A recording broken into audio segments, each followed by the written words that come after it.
Hey guys, very excited this morning. We're starting a little late. My man Javier here, who I have not met. I'm actually meeting virtually today, and we're just going to do what we normally do, which is introduce myself, introduce Javier. Javier is going to tell you what he's doing in his life. He came uh, into my universe about 4 months ago from the Nashville Bitcoin conference. Javier, good to have you, buddy. I would really like to maybe have myself and the audience understand, very crypto heavy audience here, very financial, macro kind of audience between the ages of 22 and 82, Got it. um, which is awesome. But kind of maybe give us your background, how how you started your life in business, and then what brought you to Nashville Bitcoin conference to meet us. Perfect. First of all, it's great meeting you. I have heard great things about you. Um, so how did I started this journey? Okay, so about 10 years ago, I was about to have my second kid, and I was looking for a side job. So I took a consulting job, and that company happened to be Wire, who who at some point became the largest crypto payments company, and that is really how I started in this industry. At Wire, I was able to work with incredible people, all different projects, different layer ones, and really had a really good understanding of how beneficial blockchain and all cryptocurrencies are for people's everyday lives. In my tenure there, we did really cool stuff, and probably, um, you know, I'm sure we help a lot of people make money for sure. But I don't know if you remember during the Venezuelan crisis, Mm. we got permission from the federal government to send funds to first responders that were in Venezuela, and they couldn't get paid, and that was one of the things that we did. So Wire was a great university for me. Um, I was into technology, but working at Wire really took it to the next level. Then Hey, let me just ask you a question. So, what got you to Wire? What were you doing before that? And you want like your story and mine. I had my first kid when I was 49. I looked at my soon to be wife and said, "Oh, I got to get back to work." And she's like, "Why?" I said, "We can't have kids sitting around not seeing their dad do nothing except trade stocks and equities. I got to go do something and set a good example," which brought me to crypto eventually. yeah. So I was a controller for a manufacturing company that was in the natural supplements, powders, proteins, right? And I realized that I didn't have an expense problem. I had an income problem. I just needed more of it. So I started working part time for a company out of New York City who did fractional controllers and CFOs. And perhaps because I was the youngest, perhaps because I was the new guy, they gave me the crypto account, which at the time Mm. might as well you have leprosy or something. But nobody wanted to touch it for, as you may remember, for whatever reasons. I had no qualms. I had no problems with it. It was exciting, so I dove in, and actually that account became one of the main accounts for that company because I was showing value, and I was bringing just good old business practices, managing expenses, cash flow, that kind of stuff, and everybody was happy with it. So after that, I started my own company, intern CFOs, with my best friend, Peter Kihara, and we started offering CFO services for technology companies for the most part. Very quickly, we expanded to bookkeeping and accounting, because you cannot really do projections if the historic numbers are not good. So we will come in, fix them, and then we could put a model together. Then we could help them with the deck, etc., etc. And then there was so much demand for tax work that we expanded into taxes as well. So at this point, we're now a one-stop shop for all your accounting and finance needs. Okay, and as founder, what I do is business development, and I go to pretty much every crypto conference because it's the industry that I know, and it's easier for me to talk about it. And when I'm talking to CEOs, I understand the problems, and sometimes I get it. They may be thinking about these problems, and I can tell them about the problems that they're going to have later on if we don't do this type of things. And those conversations go really well, and I often close the deal. So that's how I ended up in BTC Nashville, and how I started talking to Node 40. And we'll get to Node 40 and some of the what you see as business opportunities in the space. I personally have never seen a space like this before, and I've been in 4 industries now. Never been in an industry that has so much upside and so early. It's so early. Like everybody's talking about the first 15 years. First 15 years was a laboratory experiment, man. It had the worst marketing in the history of mankind. It had every scam running you could possibly imagine, and we still got to 1.5 trillion. Like people still today are trying to talk really rich people into coming into this space. They do everything they can to keep rich people from coming into this space. by the confusion. Like, hey, yeah, you need to buy $100 million worth of Bitcoin, but make sure you write your seed phrase down first. It's like no one is doing seed phrases on $100 million worth of Bitcoin on their first round. Come on. Right. Like that's like saying I'm gonna go to Mexico and I have the legal right to carry a gun. I'm gonna pack 1,000 weapons in my truck. Come on. It's ridiculous, right? It's just, and the wealthy people, real business people go, what are these people talking about? It sounds crazy, right? Yes.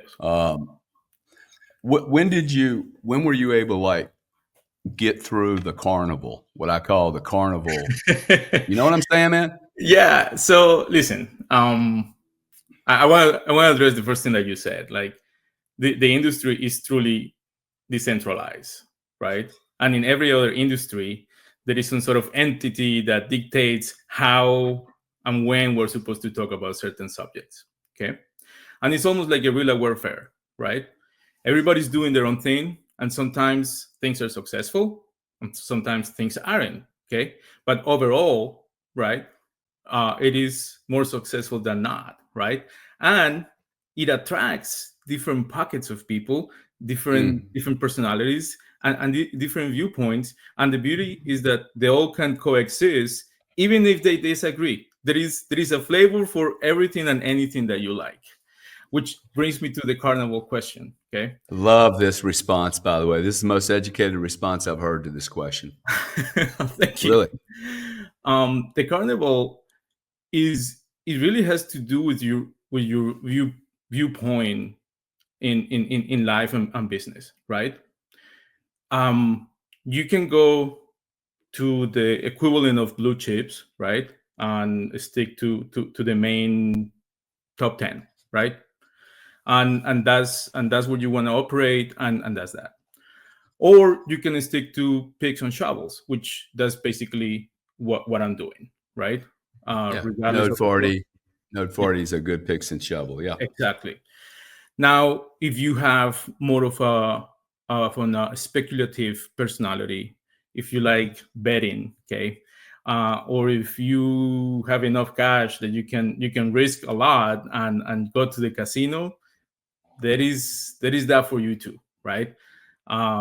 There are, you can go really deep into the rabbit hole and do really interesting stuff. Not for me, to be honest, not for me, but people are successful and they love it. Okay, and that's the beauty of it, is that there is something for someone out there all the time. Yeah, I think the decentralized, that is the right answer. Hey, this is what you get when you have decentralized messaging. You get very, very different, no consistency. It's actually what got me really excited about the space, because I was like, wow, you got here without any mark. I mean, the marketing was bad, actually. It was negative, and you still got to 1.3 trillion. No time in history has an industry gotten to 1.3 trillion without a centralized message, and a really good one. And when I saw the ETFs coming in here, I'm like, oh my God, dude, they are going to advertise and market Bitcoin in a way that like we've never seen. And if we were able to get to 1.3 trillion with this clown show, whoa, what's getting ready to happen, right? Like, it's going to Right. be a very boring investment thesis, but it's going to really speak to the super rich. Um, This is just the beginning, and I wanted to address the marketing aspect. Okay, in a way, you could even say that they're genius, right? It's almost like the marketing that nightclubs do in New York. The bouncer is rude, and it makes you wait, and no, don't come in, blah blah blah, stay, you're not good enough, stay out. And then everybody like, oh my God, I really want to be there. Please let me in. And then, okay, fine, you can come in. So that is that. And humans like the things that they cannot have, right? totally. And again, I don't think people set out to do this type of marketing, but in a funny way, that is how it happened. And it's working out, and it didn't cost them anything, which is the best part. I mean, Zero. most business spend a ton of money for in marketing, and there is no ROI whatsoever. And then when you ask like what you get for it, they give you these answers that is like, oh, it's the intrinsic value of blah blah blah. Okay, so no value really. I mean, what do you have to Zero. show? Zero. Zero. Uh, I mean, the blockchain's really going to mess up a lot of advertising. I think a lot of advertising for the last 10 or 15 years has been complete, uh, almost criminal. I mean, there's no return there. You can see it from this election, right? Trump Yep. spent hardly any money on mainstream media. The other team spent a ton, and they got nothing for it. No one's watching it. Um, Because nobody likes to be sold, right? Nobody wants right, to be fooled into wanting something. Okay, and that's why this basically guerrilla sort of advertisement. Okay, um, through podcasts, through Reddit groups, to Twitter. Okay, people feel that they're not being sold. People feel that they're building something together. And when you right, are part of something, even if you contribute a tiny little bit, it doesn't matter how much marketing dollars they throw at you. That that conversation that you have with that one individual in that obscure channel is more meaningful, more memorable than anything else that you may see in mainstream media. So that's why this industry, despite doing what some people argue as doing it wrong, they got it right. right.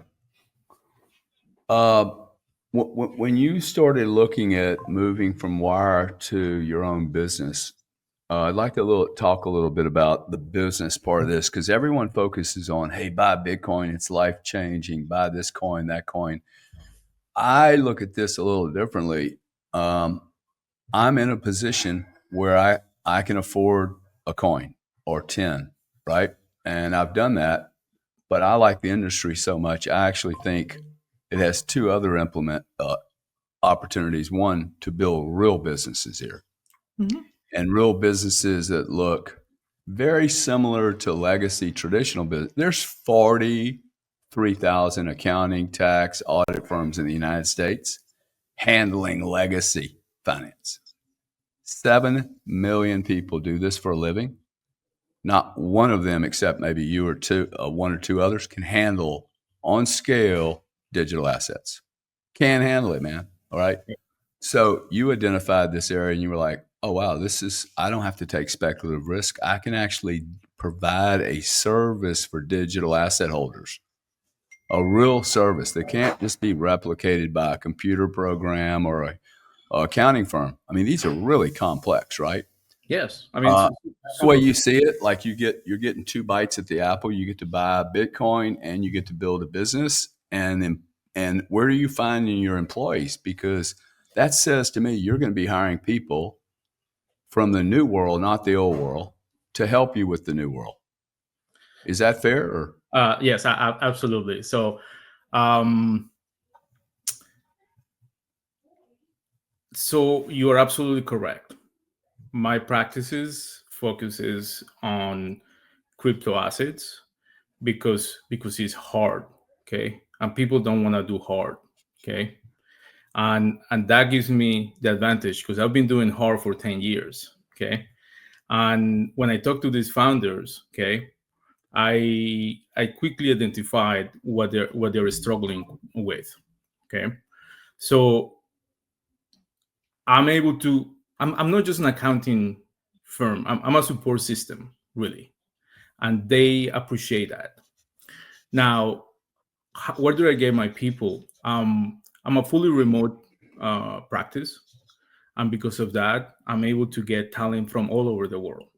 Okay, and because I work with a lot of tokens, tokens often have entities in Switzerland, BVI, Panama, etc., etc. I also have an international team.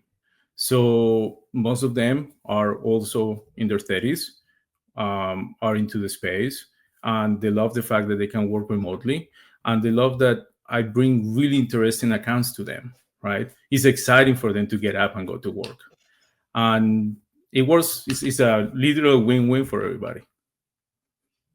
yeah, yeah. I try to tell people on a regular basis, if you like this space and you can only buy a tenth of a Bitcoin, you shouldn't be looking at it this way. You should be looking at this as an industry opportunity, ground floor, man. If you could be a secretary, if you could push a cup of coffee to a guy like Javier or me, like I am going to pay someone to grab my coffee.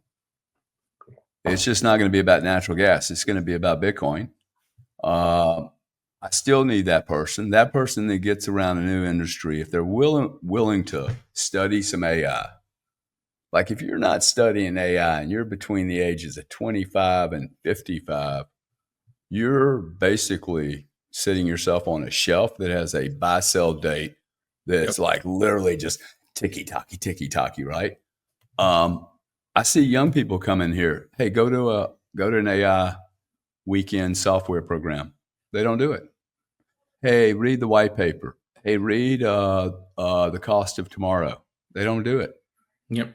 I'm like, what is wrong with you people, man? This is you'll make $250,000 in 5 years in this industry, and you'll be known as one of the starters. Like, literally, no one's going to remember you weren't here in 2013. They're going to think you've been here forever, right? If you've been here from 2021 to 2024 to 2027, you will be known as one of the greatest digital asset players on the planet Earth. Yep. And All you got to do is not blow yourself up. which is very easy in this industry too. Well, you're not going to blow yourself up. No, no. There's no chance you're going to blow yourself up. You're doing work for people, Yes, real work.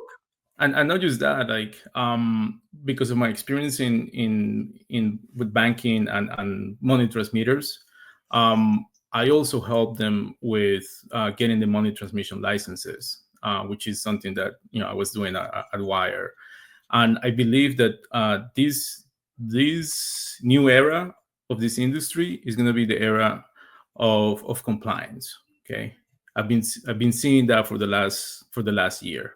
The focus has shifted to compliance, and that's great for business, to be honest. Okay, and that's why Right. I also help them prepare for that. So if they're looking for AML policies, KYC policies, or as I said, getting their money transmission licenses, that's another service that we provide, and that's also a great business to be in. So as I said, I'm a support system for founders for the industry, and I just like it. I love the energy that everybody has in this industry. The conferences are always fun. The founders have a very interesting take in life, and I just like to talk to smart people. Yeah, yeah, I do too. And when they're young, I even like it better because there's a sense of excitement, and it's not traditional business. There's not any stops on it. It's mostly, hey, let's embrace an idea, figure out if it's any good, go test it, and it might work. Most of them are going to break, but the experimentation that's been going on for the last 15 years, I mean, this is not early anymore. This is like, okay, many of these things are going to work.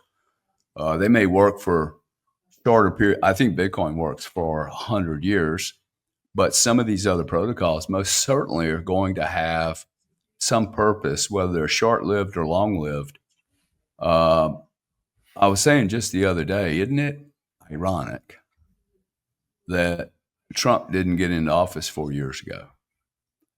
I actually think that election was stolen, but that's not my argument here. I'm starting to learn that fate might actually be a really cool thing because we were not ready 4 years ago, dude. We were done. We were given such a gift. The Bitcoin industry wasn't ready. We were not mature enough. We had no messaging. We didn't have Cindy Loomis and Dennis Porter and all these lobbyists really starting to punch. At like 8 years ago, they probably were doing this wrong. They made so many mistakes. We all made mistakes. Mm-hmm. Today, Donald Trump could get shot in the face, and we still have an entire cabinet that's going to push digital. I mean, Mm-hmm. for sure. I know these people. Like I'm having a phone call with Vivek tomorrow. Hey, Vivek, you got all these tax guys. We just presented a tax audit to one of the government bodies. Mm-hmm. It will take them 3 years to study this analysis. I bet. It's perfect. Okay, these monster clients we deal with. Yes. 11 billion transactions settled to $11. Wow. There's nowhere to go. Hey, how do we act? These are the questions. Hey, send us a file. Send us a file. Okay, it's 8 terabytes. No, we can't take that. Okay, here's one for 100 gigs. We can't take that either. Well, what can you take? Tell us what you have, and we'll tell you if we can take it or not. Like, oh my God, man! You're not going to even. The government right now can't even defend an audit. That is very true. I mean, I don't know if you remember a few years ago, the Pentagon didn't pass their audit. E&Y basically said that they couldn't complete it, and there were like a few trillion missing in the budget. So, but I wanted to go to what you said about Trump. I think you are correct in that sense, and I think and if he's hearing, if he really wants to help the industry, what we need is banking. Think about this, Gary. The marijuana industry is illegal at the federal level, and yet there is at least 200 banks that would have no problem banking that industry. There is absolutely nothing illegal with crypto, and yet I can count with one hand how many banks are willing to bank this industry. So if you want mass adoption, if you want this industry to go to the next level, banking, reduce the regulations, make it easier for crypto companies to have just grow banking services, just like every other. We're not asking for anything more. Okay, just be the same as everybody else. Make banking great again. Yeah, I think it might work out because there's enough banks that are, enjoying the benefits of this. And there's enough new entities like Circle that are like, we'll just keep quiet while you guys continue asking stupid questions.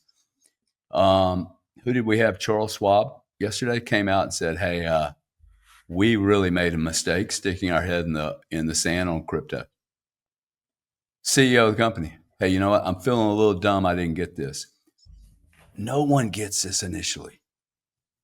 Yep. Everyone's going to get this. Look, Trump is most certainly going to open the floodgates for lending, borrowing. The whole deal is going to get lit up this in the next 2 years, man. It's going to get lit up like a Christmas tree. We have too much going for us now. My whole career has been working with the regulators to influence small little tweaks in the rules so that the market could work. All we need, and this is what I love about Trump and the whole team there, they are market centralists. They believe that if you don't intervene in the market, it'll work. If Bitcoin's going to zero, it'll go to zero because it doesn't work. If it goes to $120,000, it's because the market is showing you through price, by the way. It is about price. All these crypto people, oh, it's not just about price. Hello, it is only about price. Price is the measurement by which says that adoption is occurring. Right? Like it took Visa 52 years to get 7 credit cards in everybody's pocket. 52 years. Advertisement at every soccer match, every rugby match, every cricket match, every baseball, football game, every racing show ever. Visa and MasterCard have been pounding hundreds and hundreds of millions of dollars in marketing and branding. And Bitcoin's doing this without any of that, dude. Yeah. Slowly just eating up stuff. And I just don't see this going around now. To me, this is you've been doing this a long time. When you see your clients come in, have you ever seen a least risky point to come into crypto? Ever? No, I don't really think of anything. $300 was a total risk. 3,000, 30,000 was not clear just a year ago. Now at 93, there isn't anything in way. Like literally the only thing that's in our way is ourselves. Yeah, it's funny. With crypto, you always regret not buying more at whatever price. Like when Bitcoin was at 2,000, oh, I don't know. But when it went to 5,000, oh man, I should have bought more. When it went to 50,000, oh, I should have bought more at 30,000. Now at 100,000, oh man, I should have bought more at 80,000. It never fails. I've never seen anything like this, and that's a forever regret. I should have bought more. How early are we still today? I mean, you see your clients, how prepared is the world for a digital revolution? Oh, that's a great question. So by the way, I think about it in those terms. I don't think this is a money deal. I think this is about us digitizing planet Earth because we can. We have never had the tools to do this before. Yeah. And funny, that's where I was going to go with the answer. So this is a new technology, and speculation is the knee-jerk reaction that most people have, right? And we talk about the coins, and we talk about the value of the coins, right? And sometimes people forget that really we are dealing with operating systems that are capable of do amazing things, right? So for me, in my wildest dreams, it would be amazing if we could put the Social Security in a blockchain, okay? That would be the point in which we certainly reach mass adoption.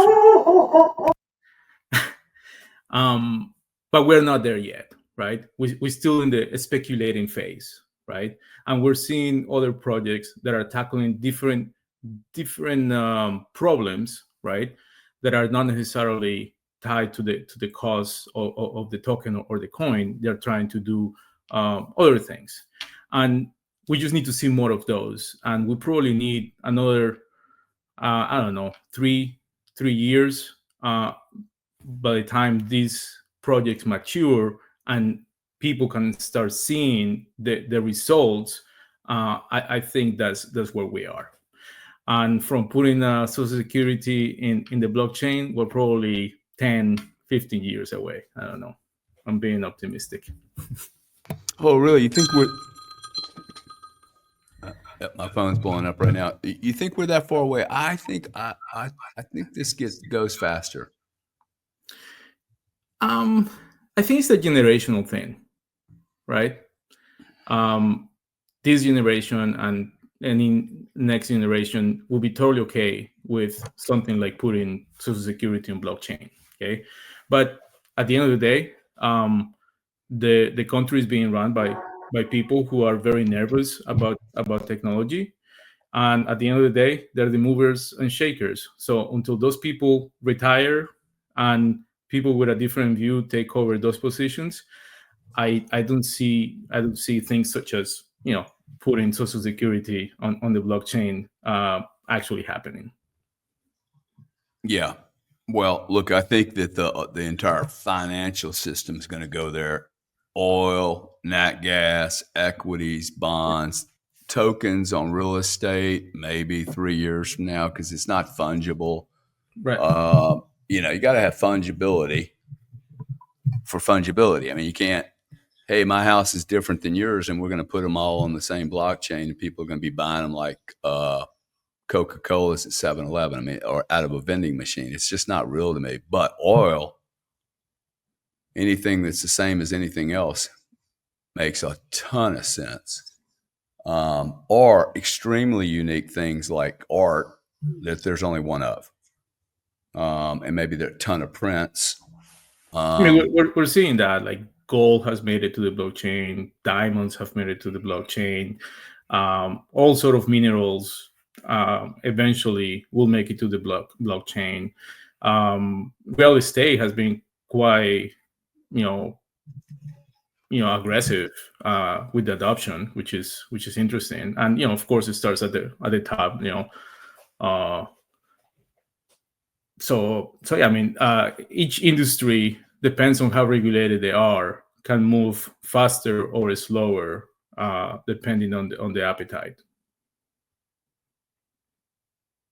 What happens in your mind if this thing gets accelerated and we start talking about reserve? Does that accelerate things? Because we're most certainly talking about placing some of this on the Federal Reserve or the balance sheet.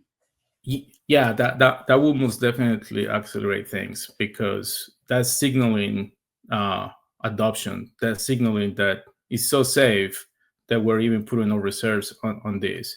That's also going to attract more people to the space, which allows it to grow in different ways. And that's what we need. We need more talent, right? We need more people jumping on this. And unfortunately, in the US, certainly during this administration, kind of fall behind, because one thing I was saying is that a lot of projects were going overseas, right?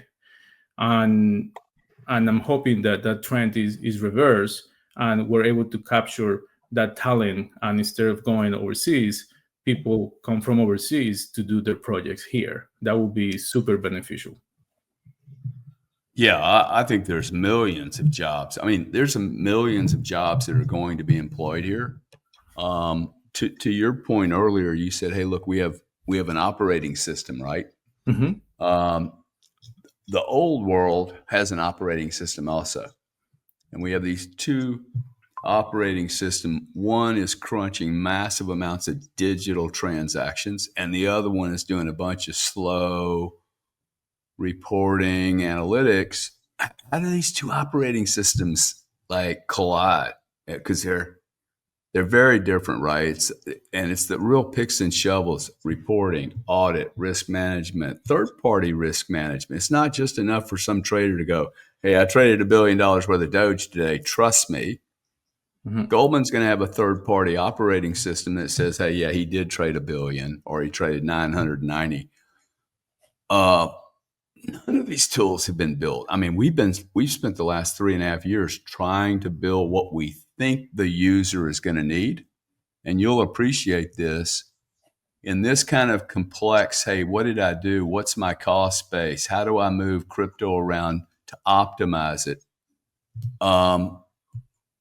Do you see anybody really preparing for the future, and that they're building for what the market needs, not what it thinks it needs? I don't think most customers actually understand what they need and want, because they only see their own little problem, right? They don't.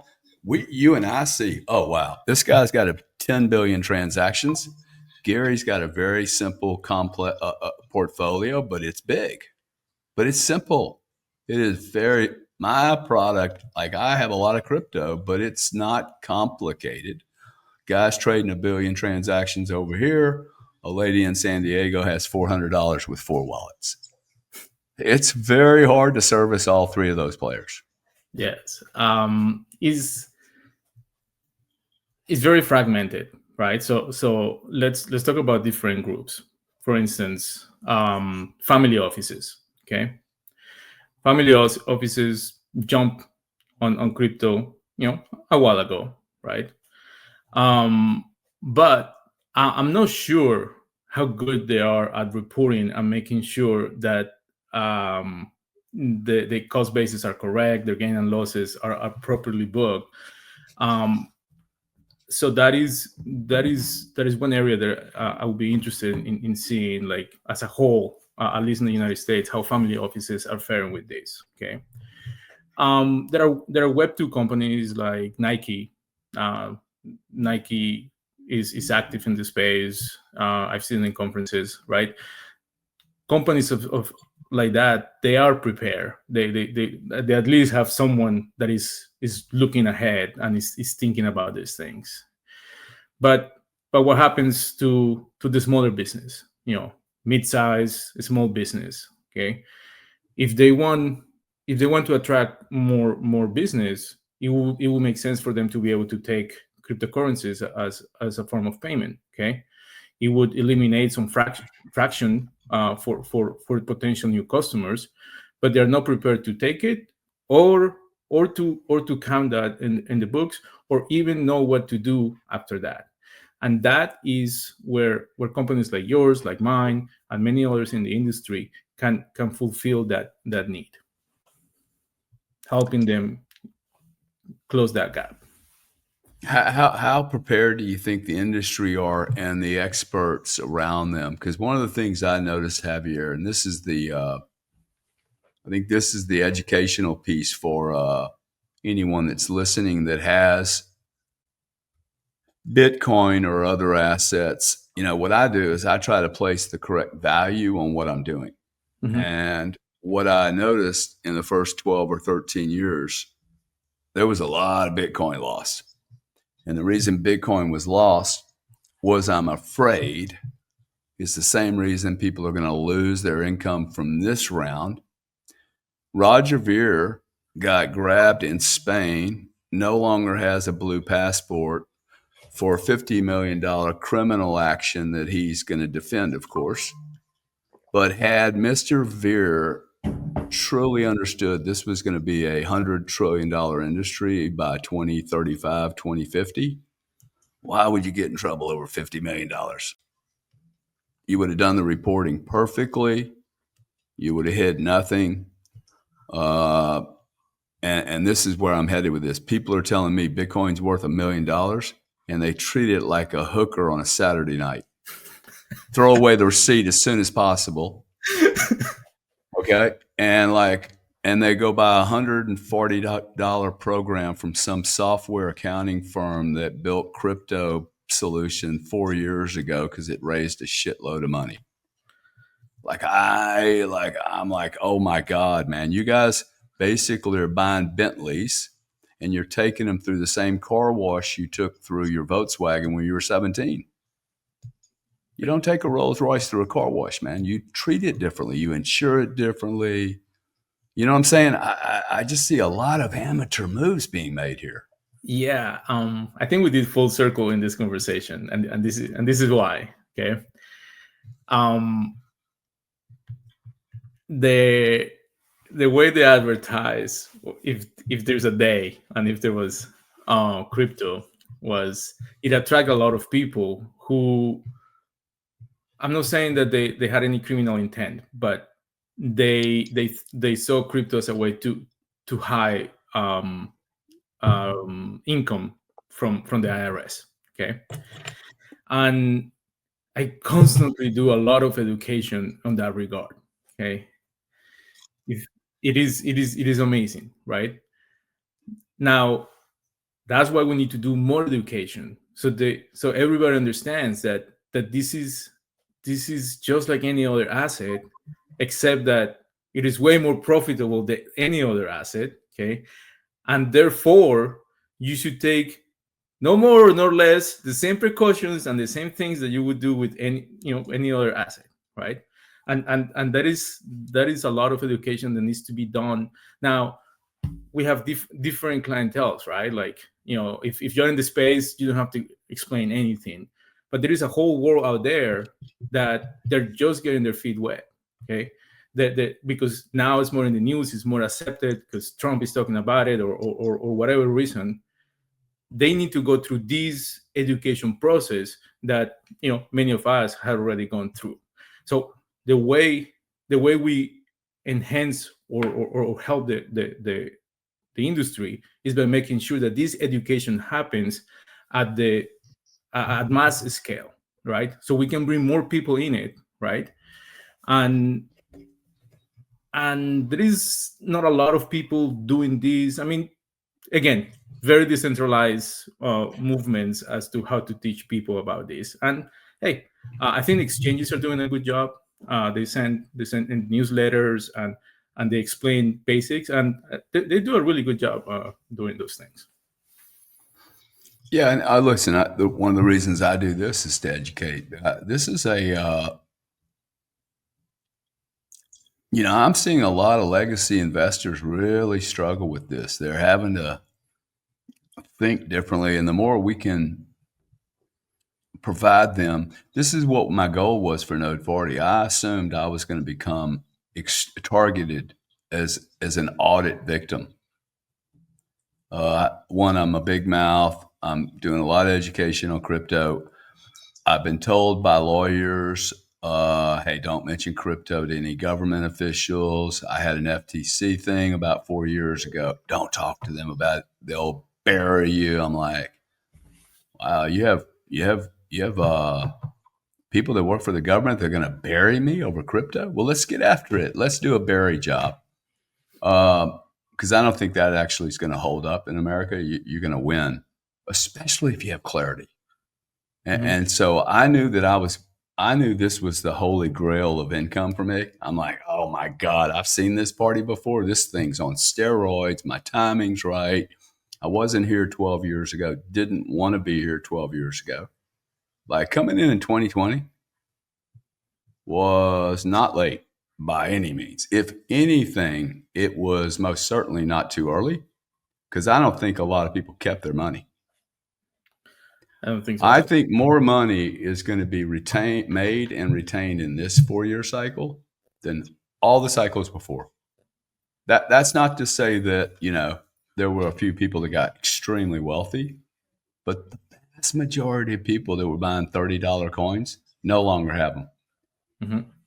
They have none of that. And then they forgot to buy they didn't really buy their story. I'm still buying 97,500 Bitcoin. I think it's an unbelievable opportunity at 97.5. My average is 40. Like, I just keep buying this thing. I've never seen an opportunity like this to front run the entire free world. And my exposure is I can't pass an audit. That's all my exposure is. I have no commercial pricing exposure at all, in my opinion. I only have audit exposure. How much is it going to cost me? How long is it going to take? I'm going to win it. Mhm. It's simply about how long is it going to cost me, and how long. And do my advisors around me need to know anything about Bitcoin or blockchain? I say no.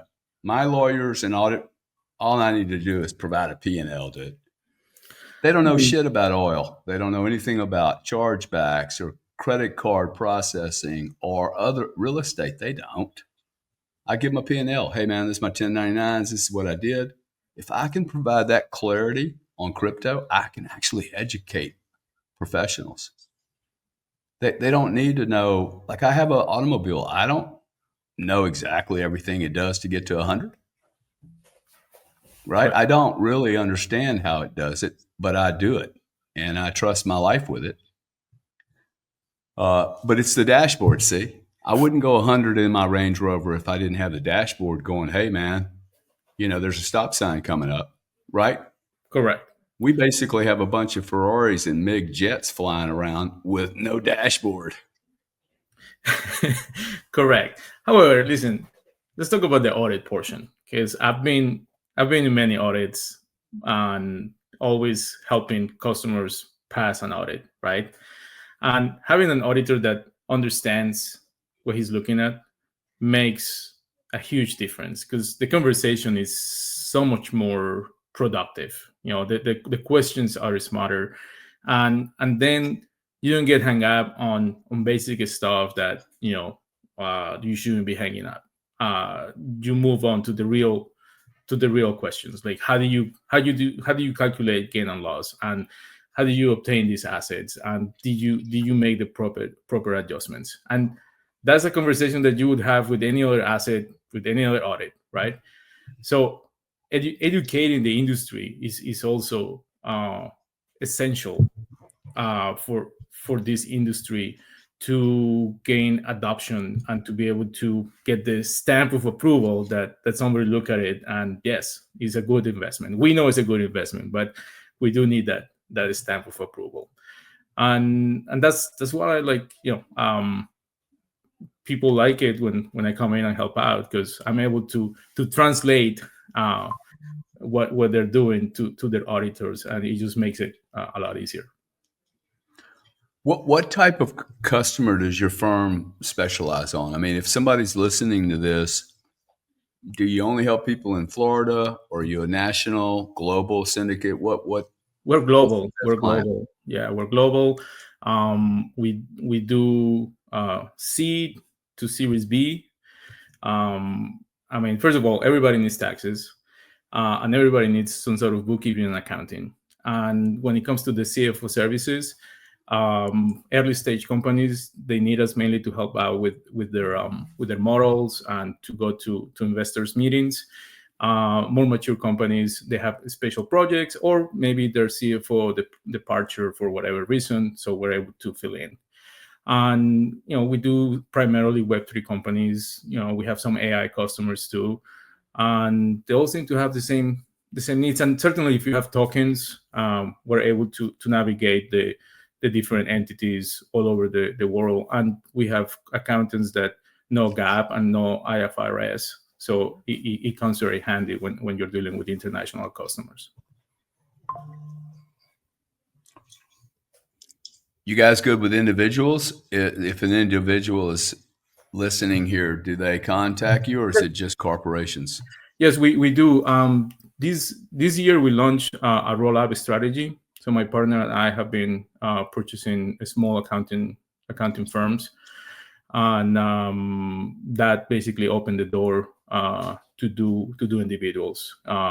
Last year we were focused on business, but this year we opened that door, and we're gonna keep purchasing accounting firms, which will expand. Now that side of the business is not crypto focused, but it is part of the growth. We want to attain economies of scale, which will make us an even better partner for any company that wants to work with us. I think that any firms that light up their digital division and have areas of expertise, I think it's going to be a really great growth area. Mhm. I think trying to do it The problem is going to be bringing on auditors that actually hold crypto, because as soon as I meet someone, I know whether they hold it or not. And if you're helping me and you're acting like an expert, I need you to hold it, because you're not going to be an expert. Like, you know what I'm saying? It's Yeah. not a theoretical exercise. You can really tell the difference. You certainly have to drink the Kool-Aid. Okay. It just gives you a level of understanding that you cannot just learn it by reading a book. You know, it's Yeah. absolutely necessary. Javier, where should people, whether they're running a company, the CEO needs a better CFO, he's in transition, you got a crypto guy that's moving accountants around, how do people contact you, reach out to you? I'll tell you guys, I'm doing some work with this guy through Note 40. He's a good guy. He understands the problem. He came in and said, hey, I got hundreds of clients, a couple little tweaks here. We love customers, partners like this. Actually, I should call you a partner, because you're telling me, hey, look, I got 100 clients here. They're all doing this. I would love to have a product like this. The challenge here is everyone's having to build all this stuff. We don't really know what channel pipe token's going to work. It's hard for a startup, young company like ours to go, oh, hey, build to XYZ coins. Like, there was 12 trades done on XYZ. I can't do that. I mean, I will, but somebody's going to have to pay for it. Where do you see that business going, and where do people contact you if they want to seek out your help? You can go to my website, interim-cfos.com. Okay. Book an appointment. Interim CFO.com. Okay. Okay. Don't forget the dash. Otherwise, you go somewhere else. Somebody not nearly as nice as you, and they probably don't understand digital. Certainly, they don't. So you can go there. There is a Calendly. You'll book an appointment, and I'll be showing up to the appointment. It's actually me who shows up. And you can just email me at javier@interim-cfos.com. Okay. That'll be a great way to get in contact, and I'm happy to consult with you and see what your needs are and learn about you and how my firm can help you out. Okay. One last question, sir. And Jennifer had put a bunch of questions together for me, and I didn't ask one of them. I'm so sorry, but currently, for the audience, if you're thinking about crypto and then you realize, oh, I need other professionals and the guys that are helping me, I want them to understand what you think current adoption into crypto is. Whole population of people, what do you think the allocation in terms of the population, in terms of the dollars that are to be allocated? Are we at 1%, 5%, 10%, 30%? Where are we in our journey?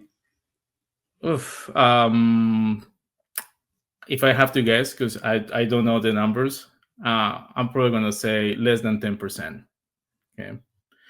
I know adoption is wider in overseas. Okay. The overseas is almost a need to be in the space, because they need to make every cent last, and they saw that, and they saw how they could grow this, right? Unfortunately, in the US, that hasn't been the case, but it's getting there, and I'm very bullish. The next 4 years are going to be just skyrocket. So if you haven't jumped in, or you have any doubts, I highly suggest to do some reading, okay, and just give it a try. You don't have to jump in and put all your savings in there. Just try a little bit and see how it goes.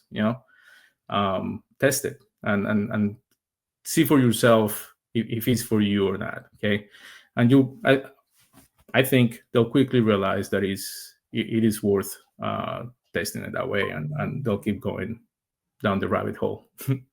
Oh yeah, most certainly, most certainly. It's truly an opportunity. Javier, thank you very much for joining me today. I appreciate it. I'm sure the people are going to enjoy your perspective, and I look forward to meeting you. I think in a week, I'll be down in Miami. I think we're going to meet and break bread together, which will be Yeah, fun. absolutely. I look forward to see you face to face. It's been a pleasure. Yeah, Thank you so much for the opportunity. I wish you the best. All right. thank you, sir. Bye. Appreciate your time. Take care. Ciao. Bye.